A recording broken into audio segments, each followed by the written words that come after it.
and more specifically about a system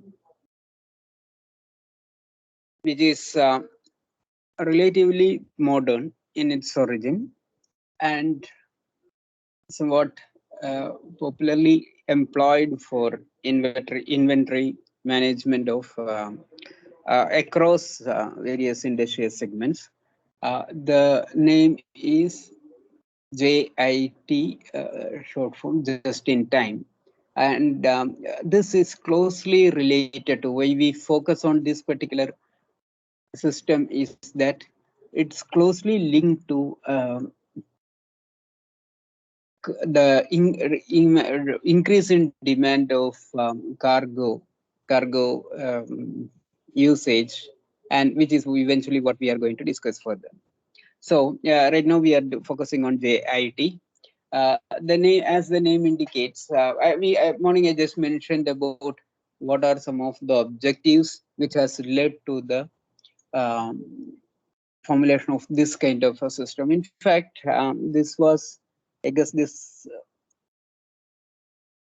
came into popularity towards the end of 20th century, the fourth quarter of 20th century, 1980s. I guess it was proposed in 70s, but it sort of it started getting wide acceptance in various industrial segments in 1980s and subsequently in 90s.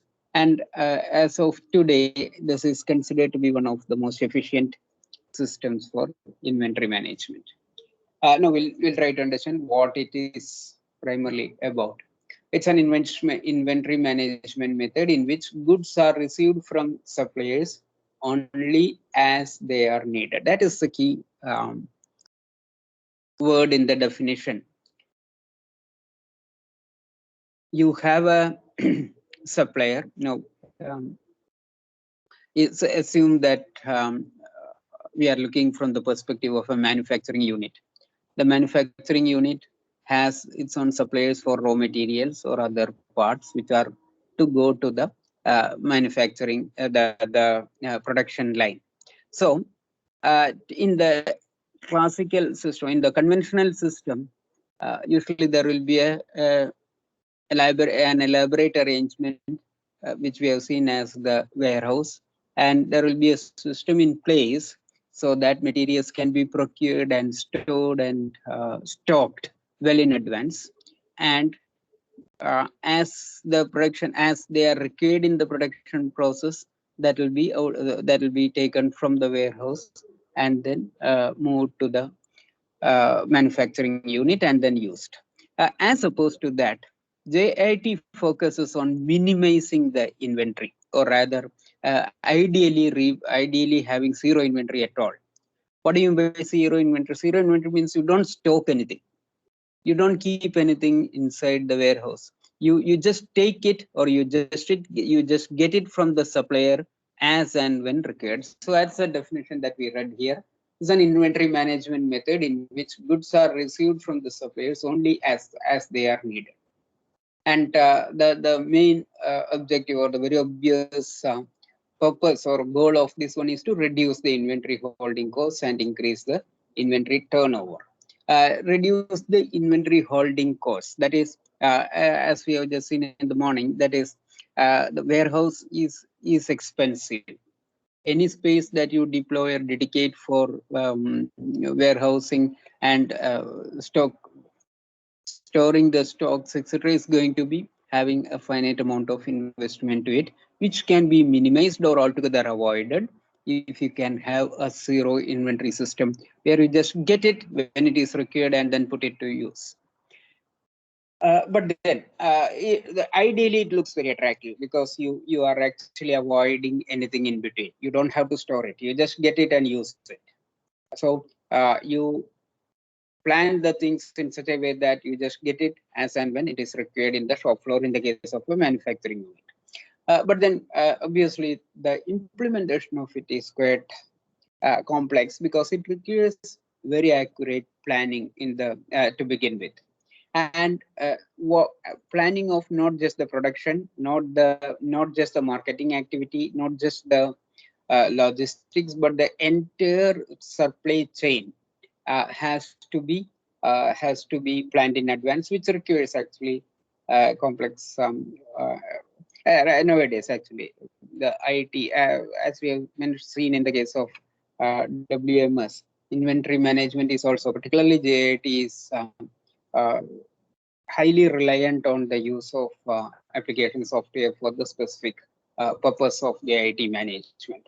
But then the entire process in all its minute details should be planned in advance, and in such a way that the material is available when and where required at the time of the need, when it is exactly needed, so that there is no need to stock it in advance. It obviously improves the efficiency of the process, and actually it's sort of a zero tolerance approach. That is, you probably don't have any scope for margin of error, because at that time you cannot you cannot rely on something else when a particular material is required. So you need to have it then and there when it is required, as it is required. To the objective is to have the necessary quantity of raw materials or products in the right space at the right time. Now, we have seen that two types of warehouses, one which supplies raw materials and the other stocking finished products, depending on whether it is going to be a manufacturing unit or going to the market directly. Now, in JIT is applicable in both.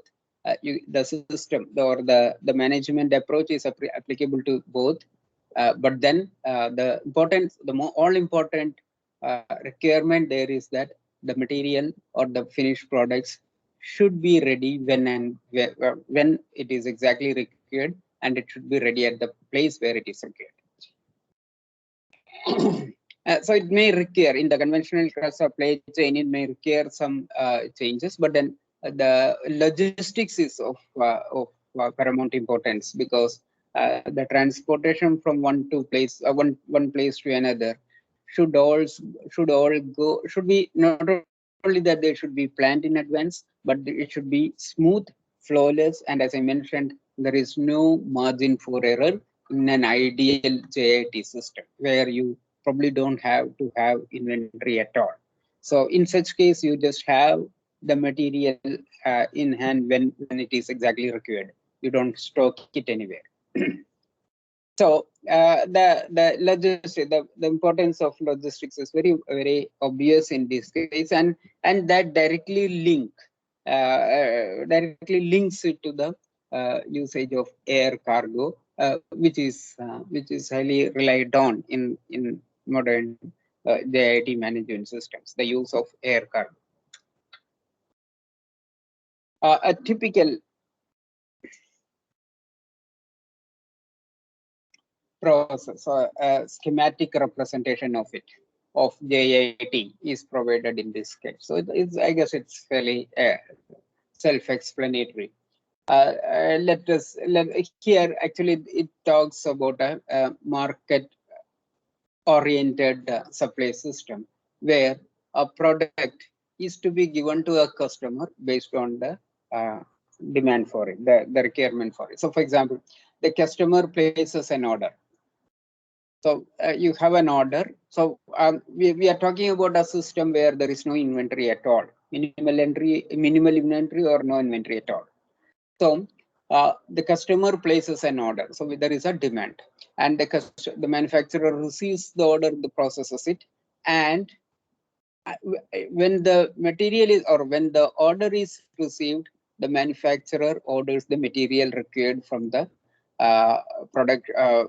required from the supplier. So now there is the step of manufacturing the material. Is it manufactured in advance and stored? No. We are talking about zero inventory. So there is no advanced manufacturing. The manufacturing process starts only as and when the order is received. So when the order is received, manufacturer orders for the raw materials. Again, the raw material is also not stocked. That's also important. Not only the product, the raw material is also not stocked. It is ordered for when there is an order to make the product. So that's a true spirit or the ideal process followed in JIT, just in time. And then supplier on their this one receives the order and delivers the material required or product to the manufacturer. Now we are talking about JIT from the perspective of the manufacturer here. Okay, so we have the whole, this one is about the manufacturer who themselves are the supplier to the customer. So as long as the manufacturer receives the order, they order for the raw materials. Supplier receives the materials and the order for the materials and uh, and then provides it, and the whatever is required, the assembly that is required to be done on the manufacturer's end, they are all done. So when we say raw materials here, they may be also parts which requires to be assembled, as is done by many of the say like automobile companies to do that to a large extent. Even other companies like say refrigerator manufacturers, etc., rely a lot on this. That is, they get the part and then assemble them as per the quality requirements of that specific brand. Okay. In fact, I guess Coimbatore is a hub for many of such manufacturing units and activities. The product is received by manufacturer, and manufacturer assembles the product from the materials which are received. So the product is ready for the delivery, and then it goes to the customer who placed the order. So what characterizes this entire process is that any attempt to make it starts only when an order is placed. So neither the raw materials nor the finished products are purchased in advance and stocked. No stock at all. So a minimal stocking or absolutely no stocking is the approach for just in time, and that's where the name comes, just in time. So the time of requirement is only when the whole process take place. So there is nothing which is stored in the inventory in advance of.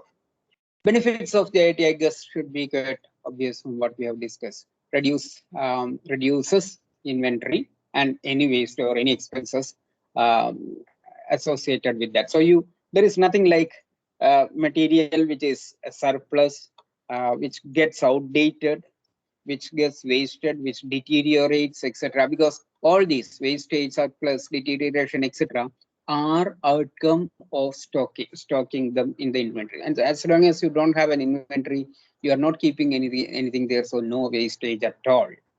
And then very obviously decreases warehouse holding cost. Warehouse, the space is always expensive, and management of it is expensive. The work or the labor cost associated with that, all that goes into the holding cost. So if you don't have to hold anything, you don't have any expense associated with that, or at least they are minimized. If not altogether avoided, they are minimized. Now, gives the manufacturer more control. That is even more important in view of the innovation to the products or the processes, because you are not committed to a stock which is already prepared and kept in the inventory. So there can be a change in the process. There can be a change in the product, the quality or the methods, etc., which makes the whole process more dynamic, or rather provides more opportunity to bring in dynamism to the production model. So they don't buy anything, they don't keep anything, they just make it as and when the order is received. This example I saw somewhere where it is cited. I hope they still continue that process. I'm not sure about it. But then, at least just take it as an example. Toyota doesn't purchase raw materials until an order is received. This has allowed the company to keep minimal inventory, thereby reducing its cost and enabling to it to quickly adapt to changes in demand. This is what I was trying to highlight here, without having to worry about it. So if you have an existing inventory, you are committed to it because you have invested on it. Unless you make use of it, you are going to have a lot of wastage. Whereas when in the absence of that, at any point of time, you are relatively, you have more freedom, relatively more freedom to make changes. So in the type of materials that you use, type of semi-finished products that you do use, or type of spare parts you make use of. So all that makes the process more dynamics, gives more control to the manufacturer. So these are some of the direct benefits of the JIT method, and though I have not stated it directly here, explicitly here, all these are reliant, or all these can be realized, all these benefits can be realized on if and only if a proper logistics system is in place. So in the absence of that, all this will fail. If you don't have a proper planning, if you don't have a proper logistics in place, then you won't be able to respond to the order and then quickly make quickly gather the materials and then do the manufacturing and then do the supply, etc. So they are implicit. That kind of a system is implicit to the actual implementation of the JIT. And drawbacks. Very difficult to rework orders because there is nothing that is kept extra. So if there is a change in the, say for example, somebody suddenly says that I would like to increase the order by say by 30%, etc., then the whole process has to start from scratch again. So you cannot immediately respond to the change in orders on either side, actually, with increasing, decreasing, etc. Because you cannot keep stocks. You don't have a facility to keep the extra amount, etc., extra material, etc. So you are you have less flexibility in terms of uh, making any adjustments as per the changes in orders. Suppliers commitment, that's very important, because you are not only reliant on your own planning and your own logistics and your own management systems, but you can be probably only as good as your supplier, because if the supplier makes any mistakes on their behalf in timely supply, timely provision of the materials, or if their logistics fails, etc., then that is going to have a direct impact of your ability to deliver, to make or deliver the product to the customer. So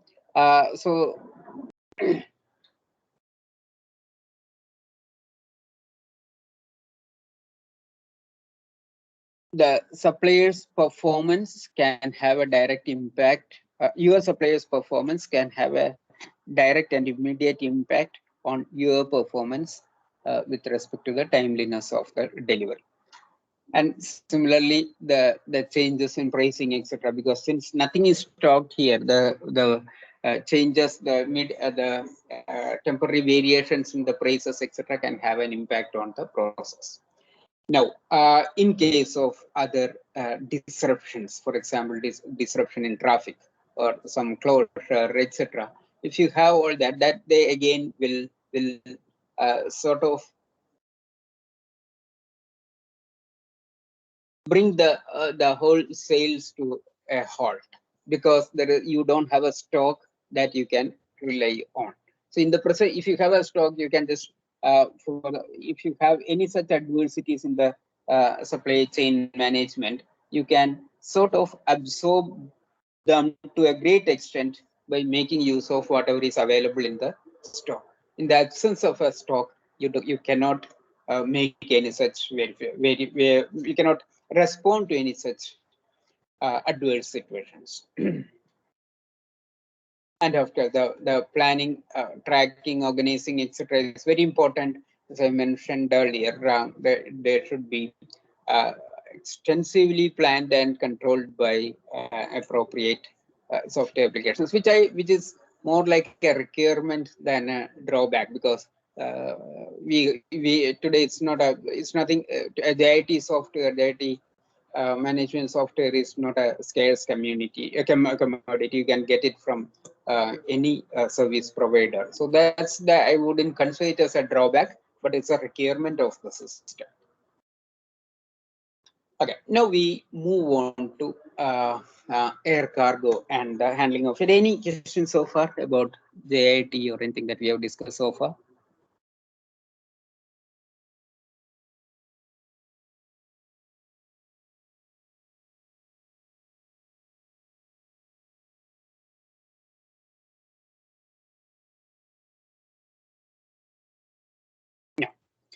No, JIT, though, when we say logistics, transportation, etc., in terms of JIT, in connection with JIT, it's obviously it's not limited to air cargo.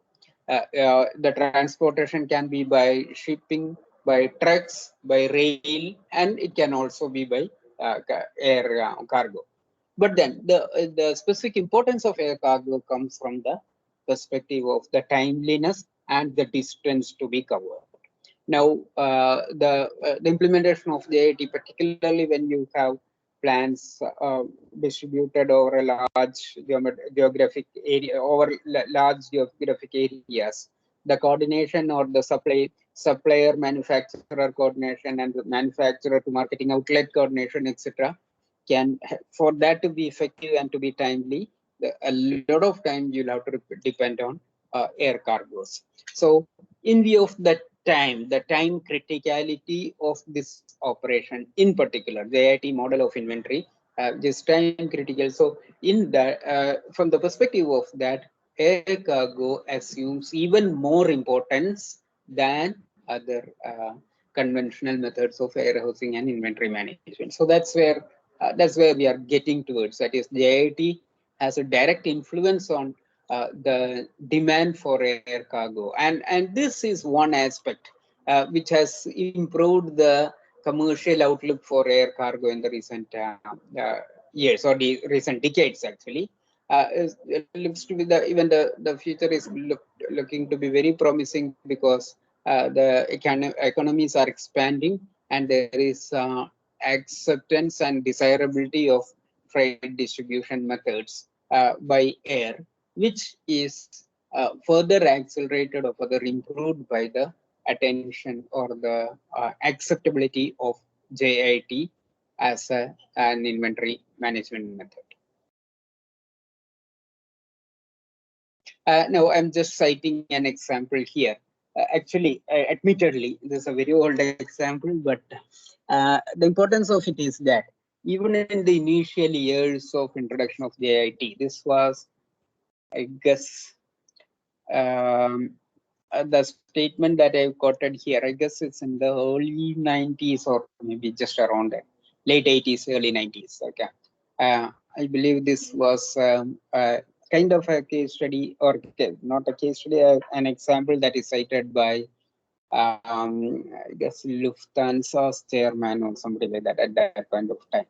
Anyway, his objective was to highlight how important air cargo, particularly an international provider like Lufthansa, how key their services will be in the event of implementation of JIT. So the statement goes as like at this: parts made for Siemens AG, the West German electronics giant, are loaded aboard a plane in Singapore, loaded aboard in a plane in Singapore, and get to their place in the final assembly sequence precisely as they are needed.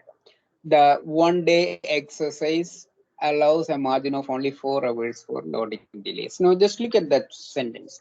The parts are procured for Siemens, a West German electronics giant, and they are being supplied. So apparently, Siemens is manufacturing it for the finished product, but then the parts are coming from Singapore.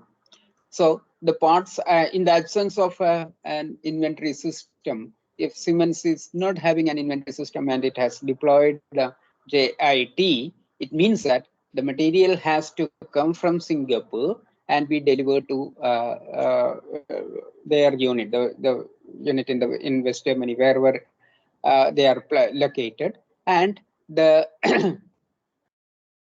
the whole thing has to happen within a day, because you don't have too much of a time for responding to the customer's requirement, the order, and a margin of only 4 hours for loading delays. That's important. So delay is only that is of 4 hours. So you can imagine the distance between Singapore and Germany, and the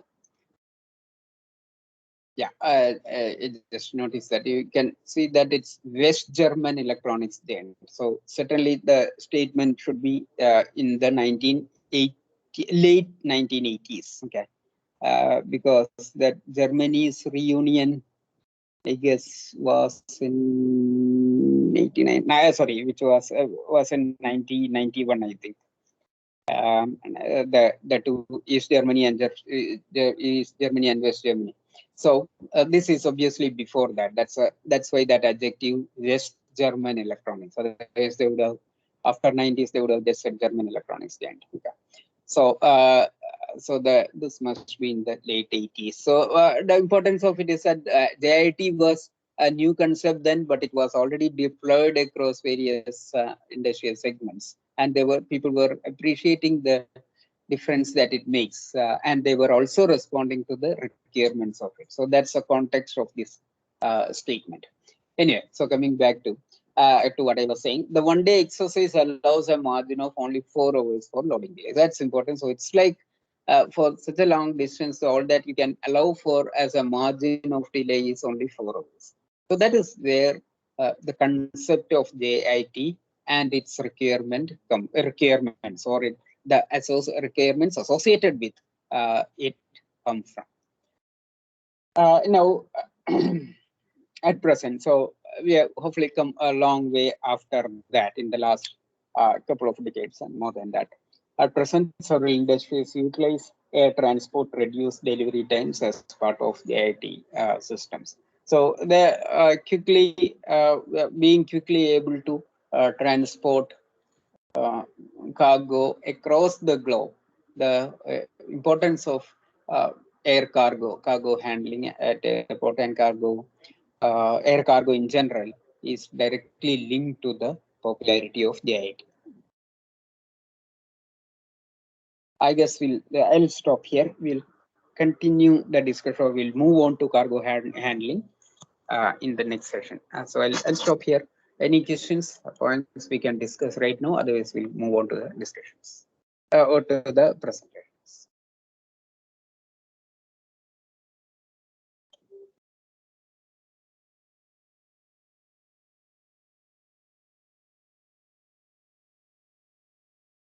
No, okay. So team 3, please, you can share the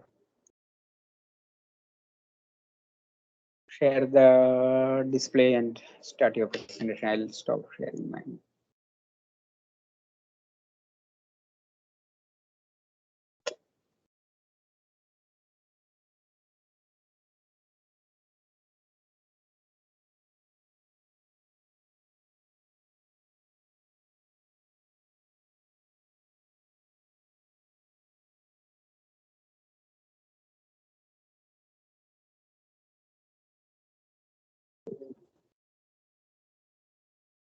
Good afternoon, sir. Good afternoon. Yeah, I can see the slide. So you can carry on.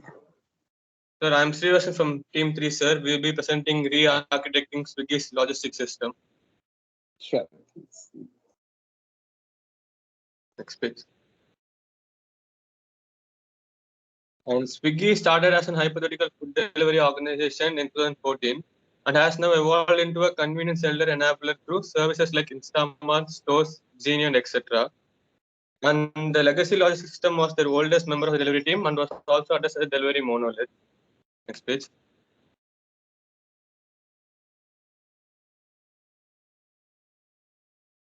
The logistics they used for all the critical deliveries of the organization.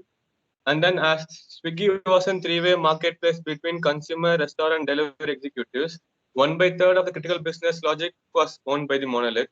But as the delivery team grew in size and stack was spoken as per a split, there was no clean strategy followed to decommission the monolith.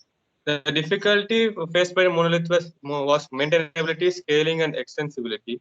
In maintainability, the discovery of legacy monolith was slow, hence the time was high and any development was prone to regression issues. And then in extensibility, the system was built for hyper-local food delivery, and it was tediously difficult to build new capabilities of delivering or splitting order into multiple lists. So in around 2018, the team ventured into a new business verticals that are Swiggy stores and Swiggy Genies. For this, they had a vision of next page.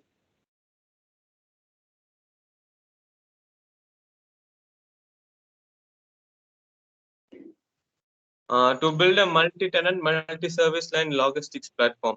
To build this platform, they needed a paradigm shift, and they went with platform paradigm. With the help of this, the Swiggy was able to achieve their vision.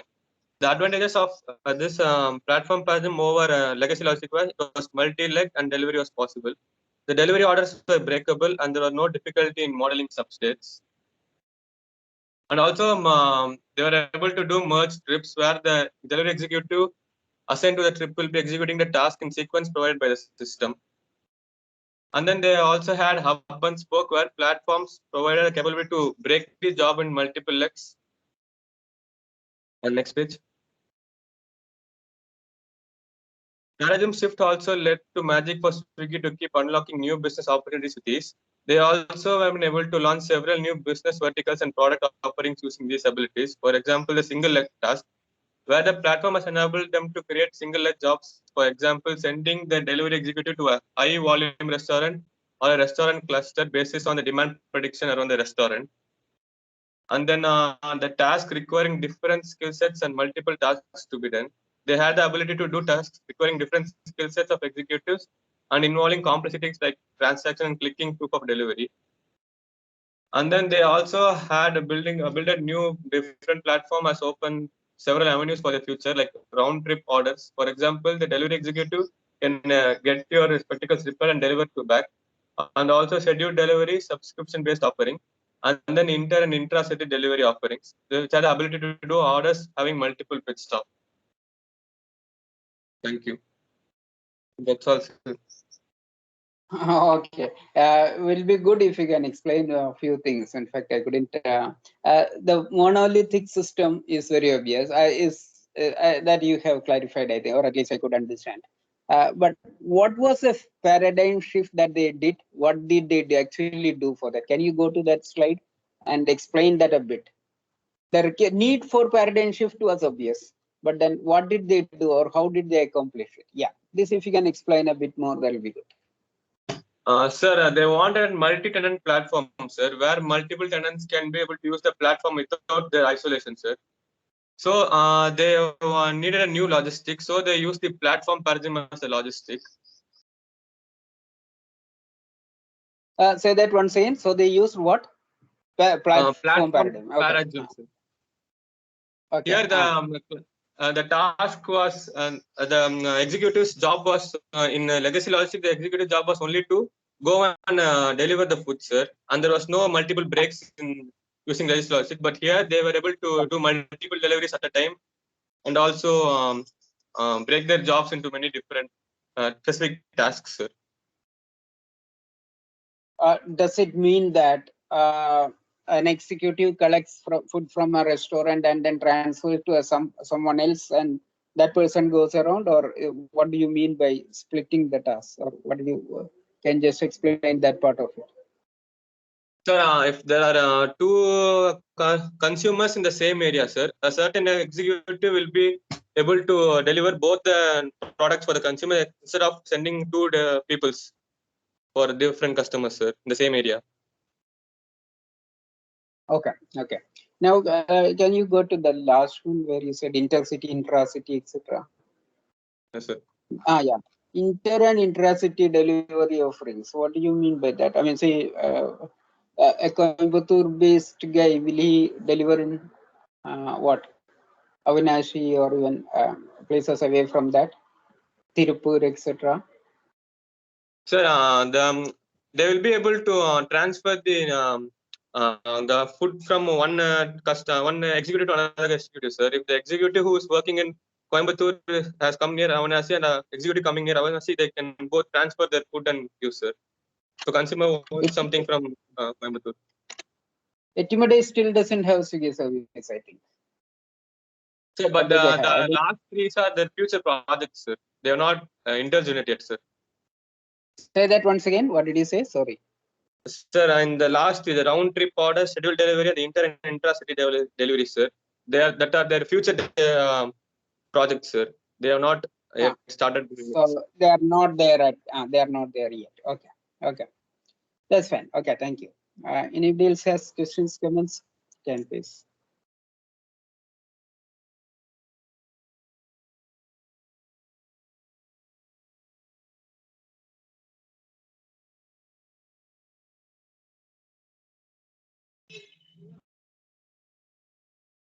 No, okay, thanks. Otherwise, this shows actually it's a paradigm shift. So you mentioned they started in 2014, and in 18, by the time across service for 3 to 4 years, they required a kind of revamping of their logistics or their operational model. So that also reflects the growth in their business and also how responsive they were to the changes or the changes in requirement, etc. So this is a good model where the management abruptly responds to requirements in its requirements for changes in its operational model. And for our company, which is just in 18, they were just 4 years old, to make such a revamping or a complete restructuring of their operational model is quite a task.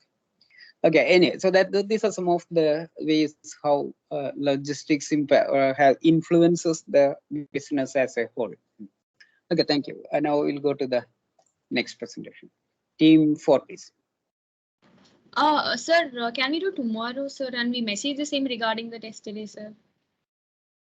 Oh, you did send a message. That's okay. So, what time you okay? Tomorrow morning you can do, right? So 2 is already there. So 2 and 4 can do tomorrow morning. Okay. Thank you. Thanks to all of you. Bye.